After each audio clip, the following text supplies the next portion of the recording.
그래서 유대교에서 믿고 있는 하느님에 대한 개념 자체를 누구에게 적용시켰다고 그랬어요? 예수라는 사람한테 적용시켜가지고 예수가 누구다? 하느님이다 라는 개념 자체를 첫 번째 보고서에 강조하게 되니까 뭐가 나왔다고? 그래서 예수님의 인성은 부정하고 신성만 강조하게 되었다. 그러니까 첫 번째 요한의 문헌이 쓰여진, 요한의 작품이 쓰여진 첫 번째 계기가 되는 역사적 사건은 뭐냐면 유대교하고 그리스도교의 분리예요. 그러면 분리가 됐는데 그때도 얘기했듯이 분리가 되면서 여기에서 남는 놈들 아니면 흩어진 놈들 어떻게 다 모아들였을 거 아니에요. 그러면 그 사람들이 모아들어서 요한 공동체 안에 있는 사람들이었다면 그들에게 자신의 이야기를 하고 싶었다면 그 이야기 안에서 기본적인 바탕이 되는 건 뭐예요? 유대이즘이에요. 그렇죠. 유대이즘의 바탕 안에서 그들에게 얘기했어야 돼요. 그들이 잘 알고 있는 단어를 통해서 얘기했어야 돼요. 그들이 알고 있는 어떤 신앙적인 개념을 통해 가지고 얘기를 하는데 그대로 얘기하면 돼야 안 돼요? 안 되는 거죠. 왜? 아예 분리되었기 때문에. 너희들은 이런 생각을 가지고 있는데 우리들은 그거보다 더 큰 생각을 가지고 있다. 그래서 그들이 가지고 있는 단어들, 중요한 개념들, 종교적인 사상들, 그 사상들을 그대로 가져오긴 해요. 가져오긴 하는데 그대로이다? 아니요. 이게 너희 거하고 우리 거하고는 다르다라고 얘기하고 있는 거예요. 이해되십니까? 그런 비교를 볼 거예요. 비교. 그래서 사상적 배경된 거는 유다이즘이에요. 유다이즘. 첫 번째는 유다이즘이에요. 첫 번째는 유다이즘이고 두 번째는 그렇게 가지고 너희하고 우리하고 유대교하고 그리스도교는 다르다라고 이제 첫 번째 복음을 썼어요. 그래 놓고 어떻게 됐다고? 그런데 이게 다른 쪽으로 발전된 거예요. 인성을 아예 부정하고 역사적인 예수에 대해서는 부정해버리고 뭐만? 신성만 가지고 있었어요. 그래서 그 신성만 가지고 있다는 생각을 가지면서 구약에 있는 모든 것들은 필요 없다. 우리는 신약만 필요하다라고 했던 주의가 무슨 주의라고? 영지주의 아니라고. 영지주의가 나오기 이전에 8세기에서 12세기, 10세기 정도에 나왔던 구약은 필요 없다. 구약에 있는 하느님은 진짜 하느님이 아니다. 폭력적인 하느님이고 구약에 있는 사람은 심판의 하느님이다. 사랑의 하느님이 아니다. 그러면 사랑의 하느님을 어디서 찾아야 되냐? 신약에서 찾아야 된다. 누굴 보고? 예수님을 보고. 그러니까 구약은 필요 있어요? 없어요? 없는 거요. 그럼 뭐만 있으면 돼? 그리스도의 정경은 구약이 필요 있어요? 없어요? 여호와의 증인 아니라니까. 여호와의 증인이 그렇습니까? 아, 구약 필요 없다고? 아, 예수만 믿는다고? 아, 진짜로? 근데 왜 여호와요? 여호와는 하느님이잖아. 아, 그래요? 이게 그 당시에 있었던 이단이라고 제가 말씀 안 드렸나요? 마르키온주의라 그랬잖아요. 그러니까는 그걸 반대하기 위해서 마르키온주의가 구약은 필요 없다. 왜? 구약에 있는 하느님은 심판의 하느님이고 그 다음에 저주의 하느님이고 매일 우리만 때려 죽인다고 너 나쁜 놈 해가지고 뭐 홍수로 쓸어불고 그 다음에 뭐 불로 쓸어불고 그 다음에 다 망하게 해불고 막 뭐 어디 가니까 막 유배나 보내불고 하니까 사랑이 없는 하느님이다. 그러면 사랑이 있는 하느님 어디서 찾아야 돼? 신약에서 찾아야 돼. 예수님을 통해서. 예수가 누군께? 하느님이니까 예수나 하느님이나 다른 사람이요? 아니요. 다 똑같은 사람이라고 하면 돼. 다른 신이요? 아니요. 똑같은 신이기 때문에. 그러면 구약에 있는 내용은 우리에게 필요 있어요? 없어요? 없다는 거죠. 거기는 전혀 필요 없어. 그러니까 구약은 안 읽어도 돼. 구약은 배울 필요가 없어. 뭐만 배우면 돼? 신약만 배우면 돼. 라고 했던 주의가 마르키온주의예요. 그 마르키온주의와 영지주의가 결합되면서 뭐가 나왔다고? 그렇죠. 그리스도 가연설이라는 게 나왔다고. 인간적인 그리스도는 그냥 껍데기일 뿐이다. 그러면서 빠져나갔다라고 했던 그리스도 가연설이 마르키온주의와 영지주의가 결합하면서 나왔다고. 그러면서 그렇게 되니까 어떻게 돼? 공동체가 분리되고 사람들은 떠나게 되고 떠나게 되니까 어떻게 돼? 어떻게 돼? 그 사람들을 한 것으로 또 이제 다 일치시키고 모아야 될 거 아니에요. 그래서 뭘 썼다고? 요한서간을 썼다고. 그래서 요한서간에는 뭐가 강조돼요? 그리스도의 역사적 예수. 예수님의 역사적인 예수, 예수님의 인성, 그 다음에 사랑의 실천적인 면, 그 다음에 전례적인 면, 그 다음에 현재적인 종말론을 강조했다가 미래적인 종말론을 강조하게 되는 예루 재림에 대한 부분들, 미래적인 종말론을 강조하게 됐다고. 어디에서? 요한 1, 2, 3서에서. 그래서 그것들하고 예수님의 신성론을 강조했던 첫 번째 복음하고 예수님의 인성을 강조했던 요한 서간에 대한 것들을 두 개를 플러스시켜갖고 뭐 만들었다고? 최종 요한 복음서가 만들어졌다고. 그것도 두 가지를 해가지고. 그리고 제가 저번 주에 했죠? 저번 주에 그렇게 했잖아요. 그렇게 되면 두 번째 배경은 뭐겠어요? 유다이즘, 아니 영지주의. 분리돼서 다시 최종적인 편집이 나오게 되니까. 첫 번째 복음서에 대한 배경이 됐던 거는 누구하고의 비교예요? 유다이즘하고의 비교예요. 그렇죠? 잘 생각하면 유다이즘하고 비교해갖고 너희는 우리하고 달라 라고 얘기했던 게 첫 번째 복음이에요. 그러면 두 번째 복음은 영지주의하고 너하고 우리하고는 달라 라고 했던 게 뭐예요? 마지막 복음이에요. 그래서 두 가지의 큰 철학적 배경이에요.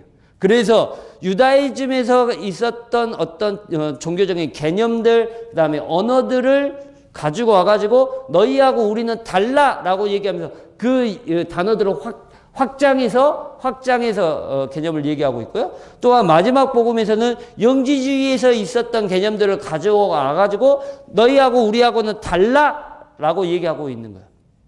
이해되십니까? 네. 그렇습니다.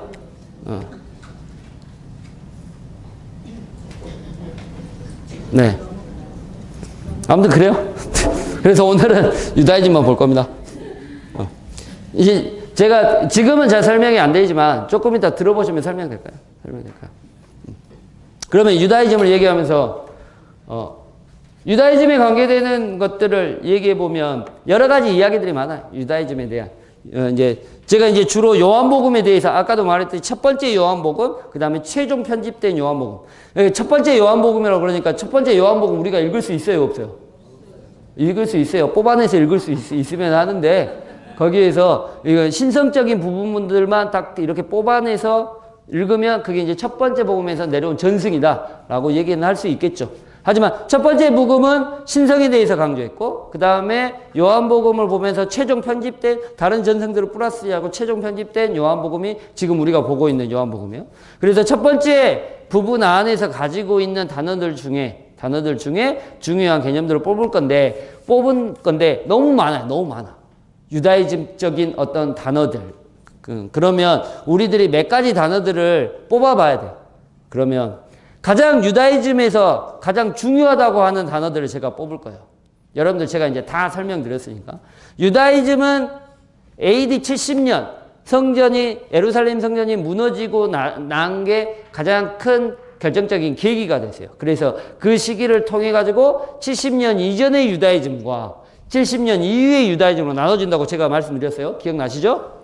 그래서 첫 번째 70년 이전의 유다이즘. 그러니까 에즈라가 바빌론 유배에서 돌아와서 바빌론 유배 안에서 율법을 강조하면서 진루법의 성전을 짓고 성전을 지으면서 왔던 그 시기를 정기 유다이즘이라고 그러고 예루살렘 성전이 무너지고 얌리아로 가가지고 자기들끼리 거기서 구약을 확정하고 정경을 확정하면서 율법에 대한 강조를 가지고 사람들에게 다가갔던 그 유다이즘을 그래서 그게 현재까지 이어지는 유다이즘을 후기 유다이즘이라고 제가 말씀드렸어요. 그러면 정기 유다이즘에서 대빵이 누구라고?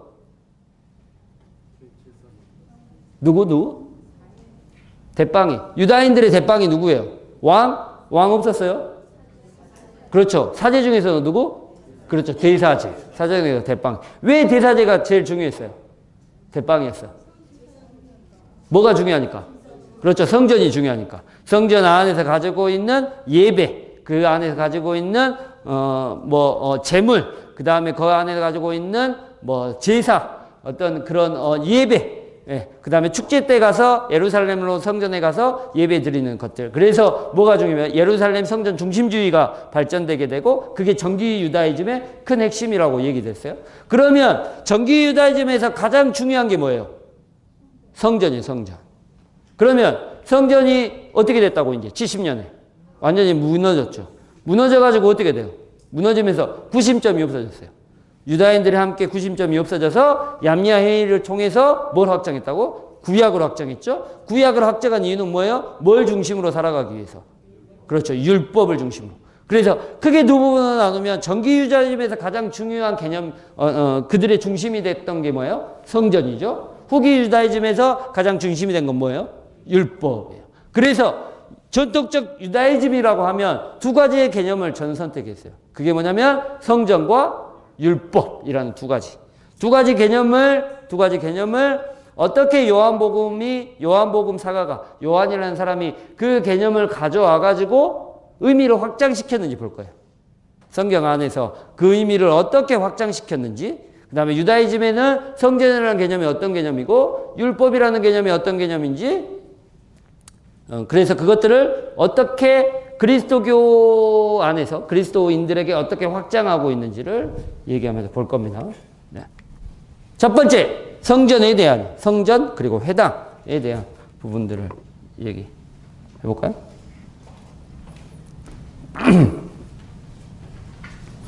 뭐야, 네. 한 30분 남았죠?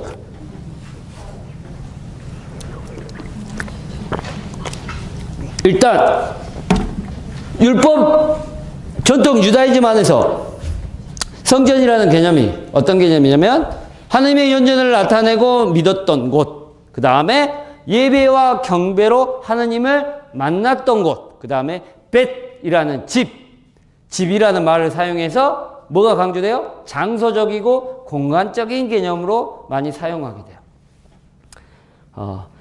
그러면 우리가 좀 역사를 봅시다. 성전이라는 하나님을 만나고 하나님의 예배드리고 하나님의 현존이 나타나는 곳, 그곳을 성전이 있기 전에는 뭐였어요? 성전이 있기 전에는 성전이 언제 만들어져요? 제일 처음에 언제? 누구로부터? 그렇죠. 솔로몬부터 만들어지죠.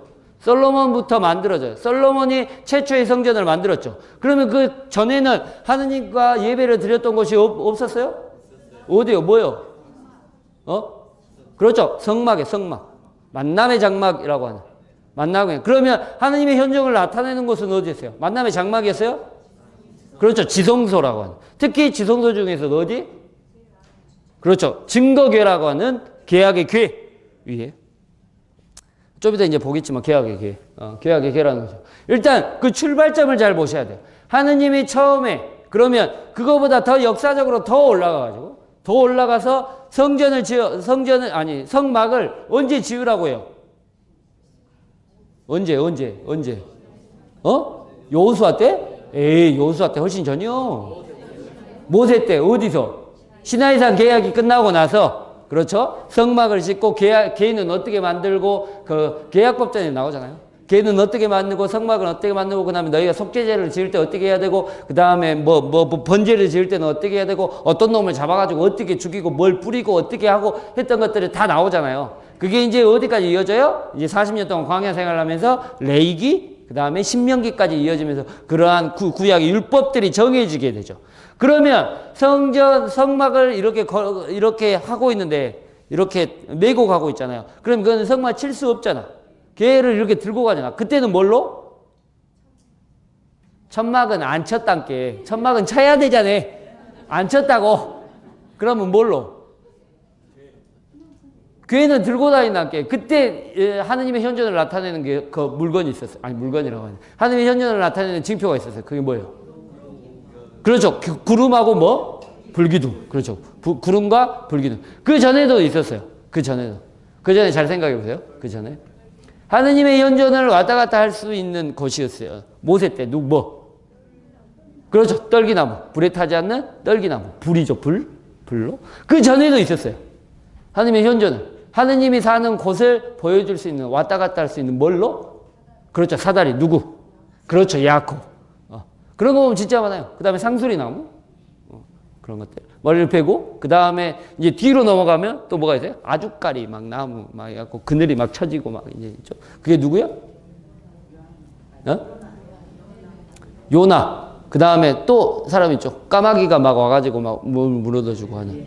누구? 엘리사? 엘리야. 야! 엘리야입니다.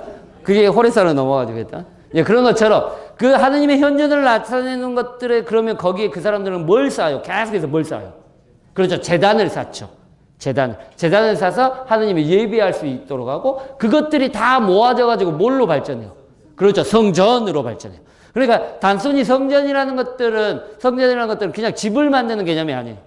구약에 있었던 역사적인 많은 것들을 플러스 해가지고 뭘? 하느님을 나타내주고, 하느님을 드러내주고, 하느님의 여기에 계시다, 우리 함께 계시다, 라는 것들을 드러내주기 위한 방법으로 뭘 만들었다고? 성전을 만든 거예요. 이 개념이 성전에 대한, 하지만 공간적인 개념이죠. 이 유대인들에게 나왔던 성전의 개념은 이제 아시겠죠? 그래서 그 안에서 하느님께 예배도 드리고, 하느님을 만나고, 하느님과 이야기하는 거예요. 이제 요한에 대한 이야기를 한번 넘어가 봅시다. 요한은 가장 기본적인 개념으로, 가장 기본적인 성전이라는 말이 그렇게 많이 나오지 않아요. 성전이라는 말은 몇 번 나오냐면 루카복음에서 가장 많이 나와요. 루카복음에서 많이 나오지 요한복음에서는 성전이라는 말이 그렇게 많이 나오지 않아요. 하지만 성전이라는 얘기가 그 단어가 나오는 장면은 어떤 장면이냐면 예수님이 가르치시는 장면을 장소적으로 설명할 때 어디요? 성전이라는 개념을 많이 해요. 예수님의 가르침이 전해지는 특별한 장소. 그래서 이제 빌라도하고 신문하면서 그러죠. 내가 성전이나 회당 이외의 곳에서 공식적으로 얘기하지 않는 부분이 있으면 나한테 얘기해라 라고 얘기해요. 그래서 자기는 어디에서 언제다 사람들을 가르쳤다? 성전에서 가르쳤다라는 개념이 나와요. 그럼 잘 생각해 보세요. 여기에서 중요한 개념이 나와요. 이스라엘 백성들이 하느님 만나려면 어디로 가야 돼? 성전으로 갔어야 돼. 그 다음에 하느님의 말씀을 들으려면 어디로 갔어야 돼? 성전으로 갔어야 돼. 근데 요한복음은 성전에서 들어가가지고 누구를 만난 거예요? 사람들이. 예수님을 만난 거야. 그 다음에 예수님이 뭘 들어요? 가르침을, 말씀을 들었다는 거죠. 이 개념이 그러면 예수가 누구라는 말이에요?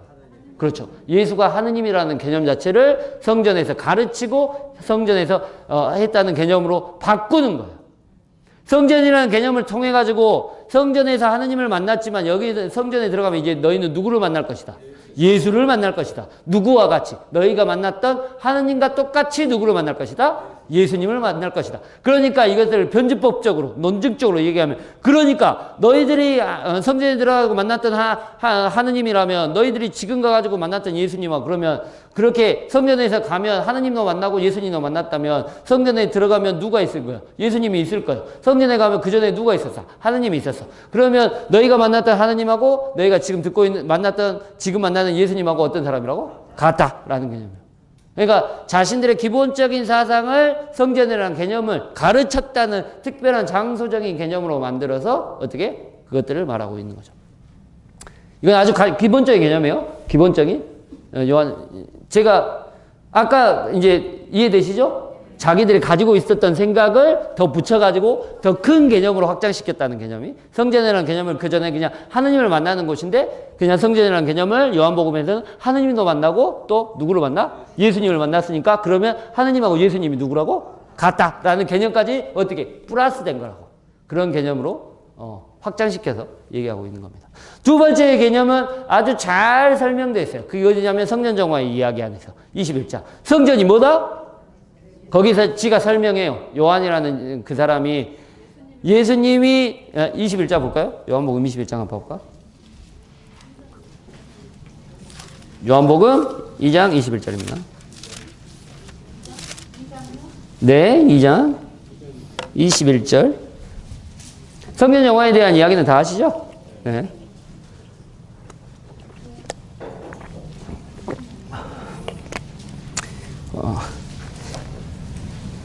18절부터 한번 같이 볼까요? 그때 유다인들이 예수님께 당신이 이런 일을 된다는 무슨 표적을 보여줄 수 있어? 하고 말하였다.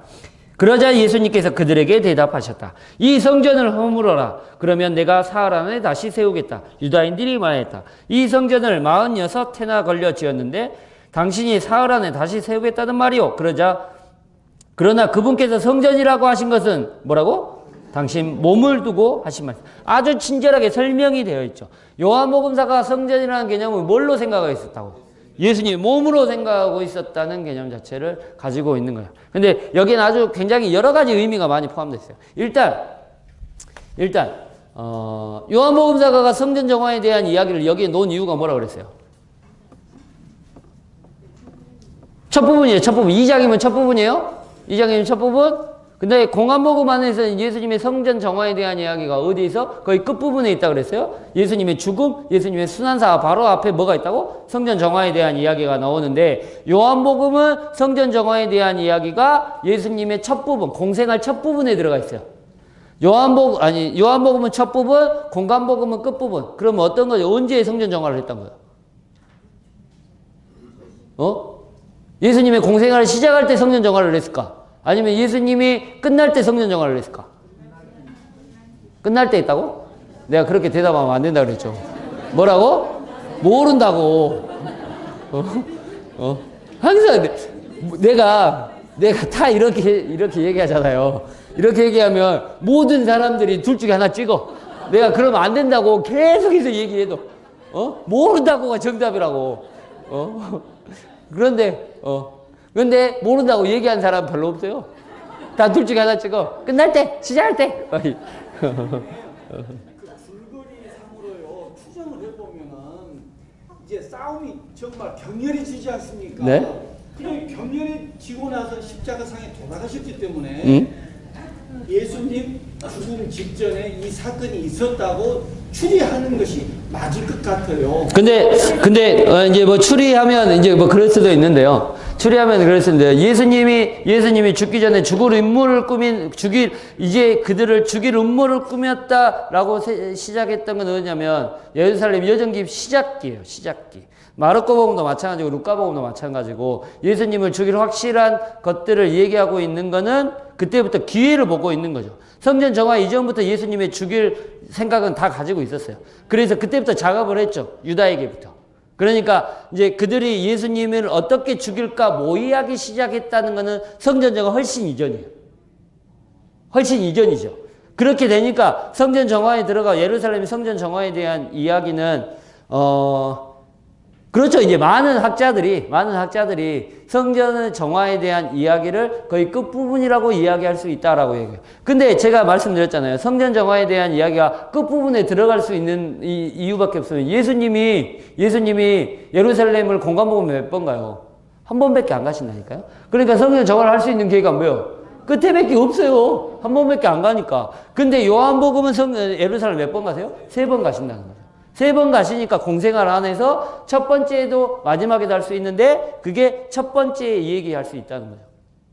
이거는 어떤 게 사실이냐가 중요하지 않다는 거예요. 제가 말씀드리고 싶은 거는 이게 공생활을 시작하실 때 얘기할 수도 있어요. 했다고 할 수도 있어요. 끝날 때 할 수도 있어요. 근데 그게 우리에게 중요하지 않다? 안 중요하잖아. 그러면 이 사람이 왜 첫 번째에 나왔던지 왜 끝에 나왔던지가 중요하다라는 거야. 제가 항상 얘기하는 거잖아요. 그것들을 파악하는 게 우리들이 성경을 공부하는 이유다. 진짜로 끝에 있냐, 진짜로 처음에 있냐, 그걸 밝히는 게 성경 공부가 아니라 왜 처음에 놔두고 왜 끝에 놔뒀냐가 밝히는 게 우리가 성경 공부를 하는 목적이다 라고 제가 말씀드렸습니다. 왜 처음에 놔두고 왜 끝에 놔뒀다 그랬어요? 지 마음이라고? 그렇지, 지 마음이었지. 그렇죠. 처음에 나왔던 요한복음에 대해서는 예수님의 성전 정화에 대한 건 아까 말했잖아요. 예수님의 몸을 두고 하신 말씀이다라고 표현돼요. 그러면 자신의 몸이라는 것은 그냥 우리가 살아가는 몸에 대한 상징이에요? 아니에요. 자신의 삶에 대한 상징이에요. 그래서 예수님의 성전 정화에 대한 어떤 자신의 하느님의 집, 그 다음에 이것을 기도하는 집으로 만들지 마라. 다른 사람들이 기도하는 집으로 만들지 말라는 게 아니라 장사하는 집이 아니라 하느님의 집을 기도하는 하느님의 집이다라고 얘기하는 거예요. 근데 그것들을 어떻게 바꾸신다는 개념이에요. 바꾸신다는 개념. 하느님이 있었던 자신의 삶들을 가지고 있었던 유대교의 역사를 어떻게 새롭게 다시 바꾼다는 개념이죠. 성전에 대한 개념 자체를 자신의 몸을 통해 바꾼다는 개념이에요. 그러면 그게 자신의 삶 전체에서 나와 있는 개념이에요. 또한 하지만 공간복음 안에서는 바로 메시아적 사건에 대해서 얘기하고 있어요. 예수님의 죽음에 대해서 상징하고 있어요. 죽음. 성전을 허물어서 그러면 예수님의 죽음과 부활, 단순히 삶 전체가 아니라 예수님의 죽음과 부활에 대해서만 상징하고 있기 때문에 끝부분에 놔뒀다라는 얘기가 되죠. 그 부분이 더 확실하게 나온 게 뭐냐면 가나 혼인잔치부터 시작하면 돼요. 한번 봐볼까요? 가나 혼인잔치에서는 보시면 예수님이 그 앞부터 볼까요? 첫 제자들을 뽑으시죠? 35절. 1장 35절. 첫 제자들을 뽑으세요. 그리고 첫 제자, 그 다음에 필립보와 나타나엘을 부르세요. 첫 제자들이 생기죠. 첫 제자들이 생기고 나서 첫 번째로 한 일이 뭐예요? 카나의 혼인잔치에서 물을 포도주로 바꾸는 장면이에요. 근데 이게 진짜 첫 번째에 있었을까? 모른다고. 근데 이게 왜 첫 번째에 놔뒀냐면 이게 짝을 맞추고 있기 때문이에요. 뭐하고? 성전 정화의 이야기와 가나의 혼인잔치의 이야기가 짝을 맞추고 있기 때문에. 잘 보시면 가나의 혼인잔치에 대한 이야기는 전체적으로 뭐에 대한 주제가 뭐냐면 때에 대한 이야기. 시간적인 개념에 대해서 얘기해요. 메시아가 올 때가 언제면 예수가 활동할 때가 언제인지 때. 그래서 예수님이 뭐라 그래요? 포도주가 없구나. 그러니까 아직 저의 때가 오지 않았습니다. 라고 해요. 그 다음에 중간 부분을 보시면 5절, 2절과 6절 이후에 보시면 아주 시간적인 개념 자체가 변화한다는 개념 자체가 나와요. 처음에 5절 이전에서는 물독이 어떻게 되어 있어요? 비어 있죠. 물독이 비어 있어요. 하지만 6절 이후부터는 어떻게 돼요?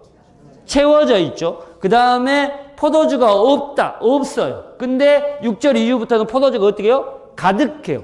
비어있고 충만한다는 개념이고, 그 다음에 좋은 포도주가, 아니, 나쁜 포도주가 있었는데, 그 다음에 뒤에는 그게 어떻게 돼요? 좋은 포도주로 변화하게 돼요. 시간의 흐름에 따라 가지고, 없던 게 채워지고, 안 좋았던 게 좋아지고, 그 다음에 없었던 게 만들어진다는 거예요. 누굴 통해서?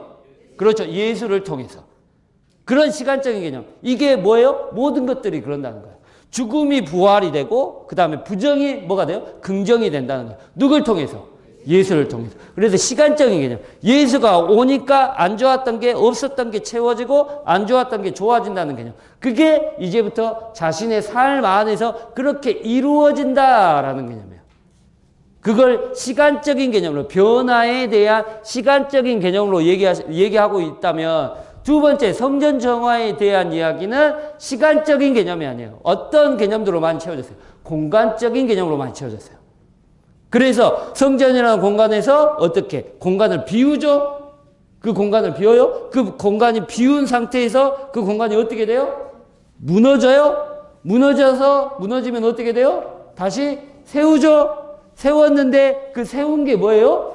예수의 몸이에요. 그래서 그 예수의 몸 안에 어떻게 뭐가 있어요? 비워졌잖아요. 채워야 될 거예요. 누구로 채워요? 나중에 나와요. 내 안에 머물러라 하잖아요. 아버지의 집에는 성전이라는 개념 자체가 아버지의 집이에요. 집 베트라고요. 아버지 집에는 뭐라고? 머물 곳이 많다. 그러니까 쭉 뒤로 가가지고 뭐라고? 내 안에 어떻게 하라고? 머물러라 라는 거예요. 비워놓고 무너지고 세워서 했던 게 내 몸이니까 내 안에 머물러. 그러면 아버지가 나와 어떻게 돼? 뭐라고? 하나이듯이 너희도 나와 어떻게 된다고? 하나가 된다. 그렇게 되면 돌려 얘기하면 아버지하고 예수하고 하나고 우리하고 예수하고 하나니까 아버지하고 예수는 누구라고? 아니 아버지하고 하느님하고 우리는 어떻게 된다고? 하나가 된다는 거예요. 이게 뭐예요? 삼일체 개념의 하나의 또 하나잖아요. 그런 개념이에요. 그러니까 예수가 생각했던 그러면 구원의 생명을 얻기 위해서라는 개념 자체가 나오잖아요. 그러니까 그냥 이게 다 연결되는 거예요. 다 연결. 뒤로 가면 다 연결돼요. 성전이라는 개념 자체가 계속 그 안에 바탕 안에 깔려 있으면서 예수는 우리의 몸이다라는 개념이에요. 근데 그게 가지고 있었던 하느님과 만나는 곳이에요. 만나는 곳이죠. 그러면 우리가 하느님을 만나려면 어디로 들어가야 돼?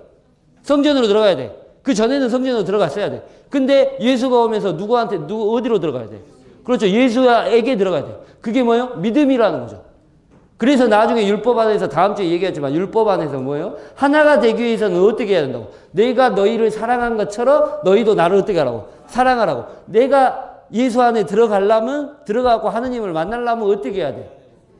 사랑해야 된다고. 근데 내가 너희를 사랑한 것처럼 너희는 어떻게 하라고? 서로 사랑하라고. 너희가 내 안에 들어오면 어떻게 해야 된다는 개념이야. 니하고 사랑하라고. 그러면 누굴 만난다고? 예수님만 만나? 하느님을 만난다는 개념이야. 이해되십니까? 엄청나게 큰 개념으로 발전하게 돼요. 큰 개념으로. 이건 다음 주에 할 부분이야. 거기는 계명이라는 부분이 아니라 명령. 그러니까 계명과 명령. 그러니까 계명이라고 법이죠. 법이면 뭐예요? 계명이고 계명이면 뭐 하는 거예요? 명령하는 거니까 명령, 계명, 법, 율법, 구약, 성경 다 그게 하나로 연결돼요. 이거 다음 주에 할 겁니다. 지금 시간이 없어. 시간이 없어. 시간이 없어요. 내가 오늘 광고를 너무 많이 해버렸구나. 오늘은 여기까지만 합시다. 여기까지만, 이 속죄판까지만 합시다.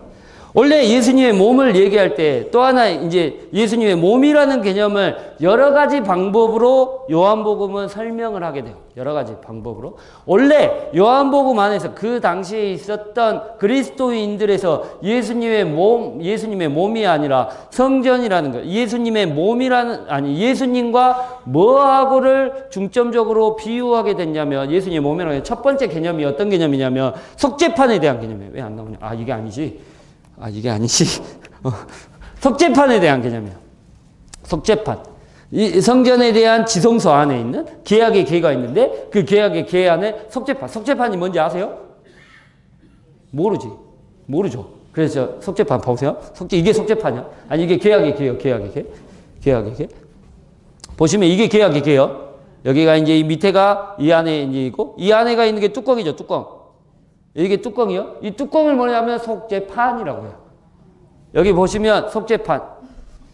여기가 이제 이 안에 상자죠. 뚜껑을 열고 이 안에 식계판하고 만나하고 무슨 지팡이하고 막 넣어갖고 어깨 들쳐매고 여기 어깨 들쳐매고 이제 막 다니는 거예요. 그리고 지성소가 있어요. 천막이 만들어지면 천막의 앞에 제단을 쌓고 제단을 쌓으면 휘장을 내리고 휘장을 만들어서 지성소가 있고 지성소 안에 뭐가 있어요? 이걸 놔둔다는 거예요.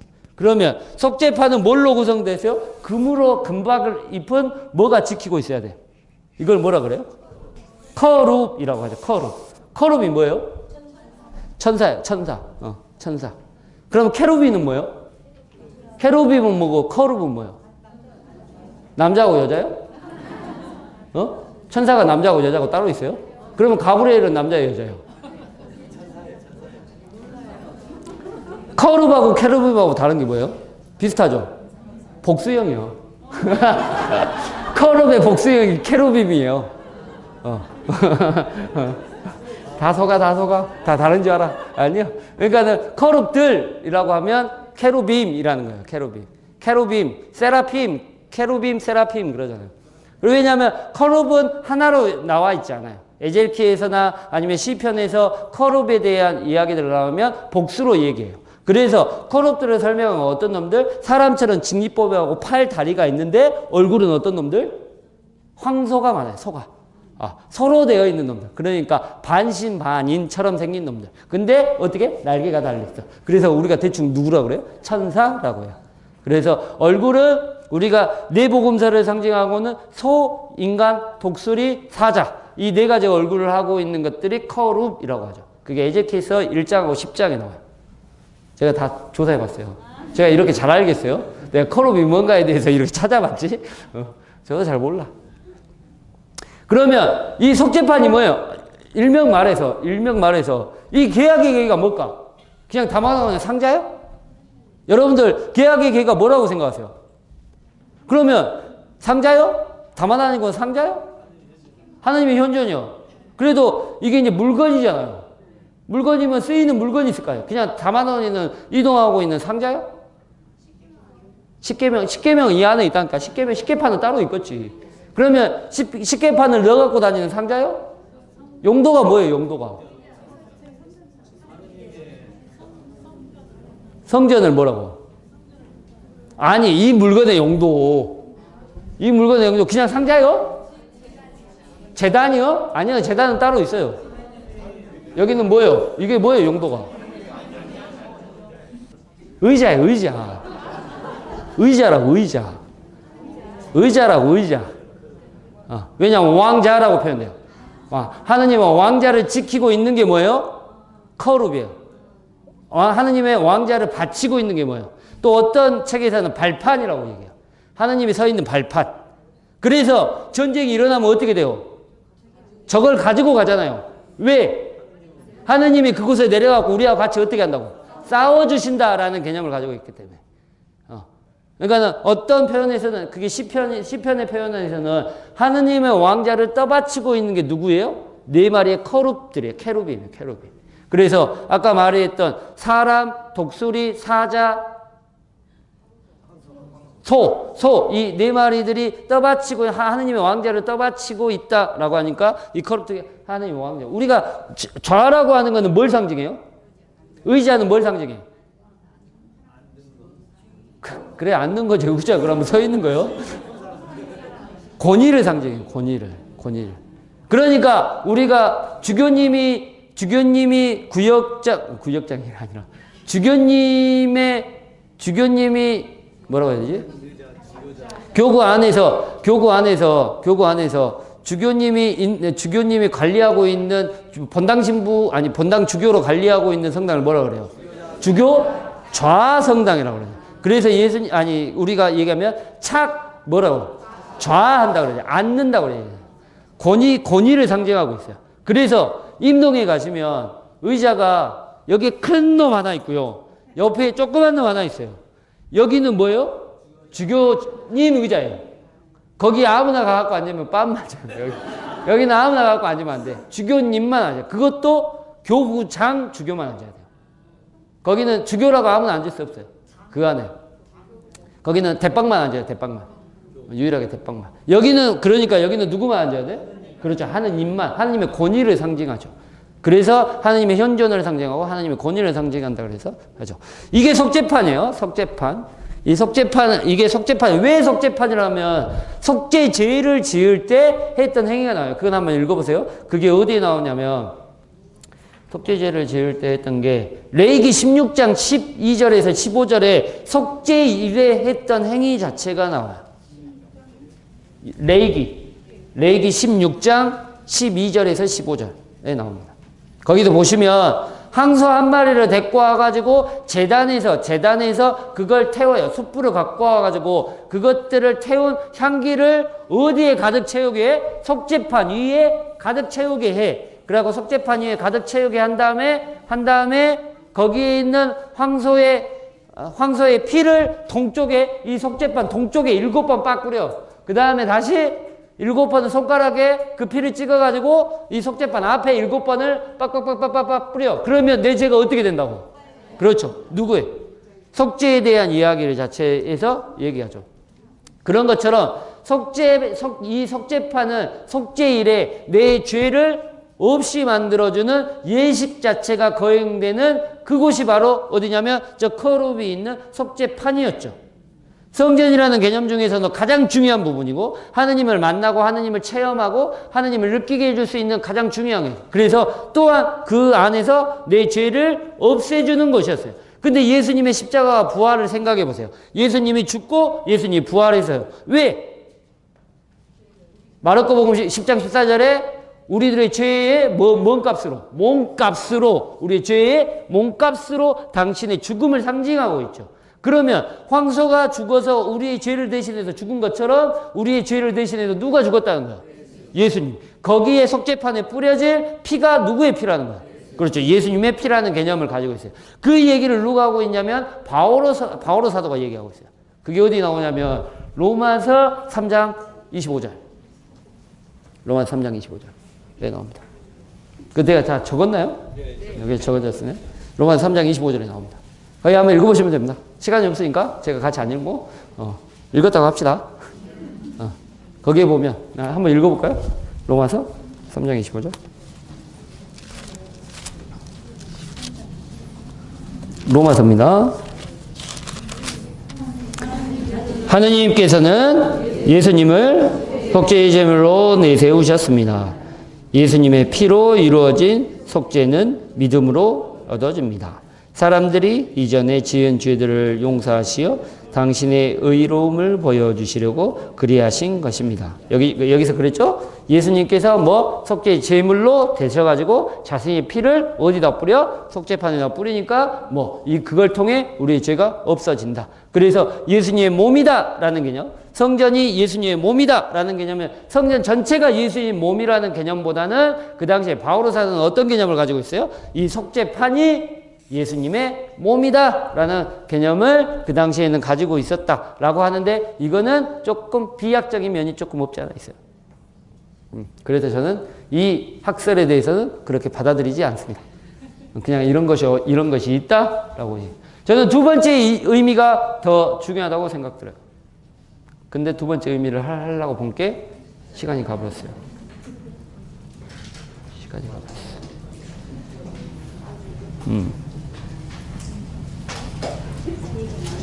네. 목포에서는 이것까지 다 끝냈는데. 안 해요. 내가 힘들어서 못 왔어. 어차피 똑같아요. 나가는 진도는. 똑같아요. 두 번째 의미만 제가 보여드릴게요. 예수의 부활의 몸이 바로 신적인 성령이에요. 예수님의 이것을 무너뜨려라. 그러면 어떻게 된다고? 사랑이 다시 지으겠다. 그러면 그냥 예수님의 몸이에요? 아니야. 사람에 다시 태어난 것들이 어떻게 새로운 성전에 대한 개념이 된다는 거죠. 그래서 아까 제가 얘기했던 개념이에요. 그러니까 내가 하느님을 만나는 곳이고 하느님의 현존을 느끼게 되는 곳이라면 그러면 어디에 머물러는 거야? 내 사랑 안에 머물러는 거야. 내 사랑 안에 머무르면 너희들이 내 계명을 지킬 것이고 내 계명을 지키면 서로 사랑할 것이고 서로 사랑하면 내 안에 들어와서 나와 함께 하게 될 것이고 나와 함께 하면 아버지하고 나하고 하나니까 너도 아버지를 느끼게 될 것이야. 그러니까 너희하고 아버지하고 어떻게 된다고? 하나가 된다고. 그게 바로 뭐라고? 영원한 생명이라고. 그런 개념입니다. 그런 개념이 다음 주에 성경 구절 조금 찾아보면서 그 구절에 대해서 읽어보면서 다음 주에 다시 한다고 얘기해 주세요. 다시 한번 두 번째 부활한 몸이 예수님의 신적인 성전이라는 개념 자체를 다음 주에 하죠? 네, 다음 주에 하도록 하겠습니다.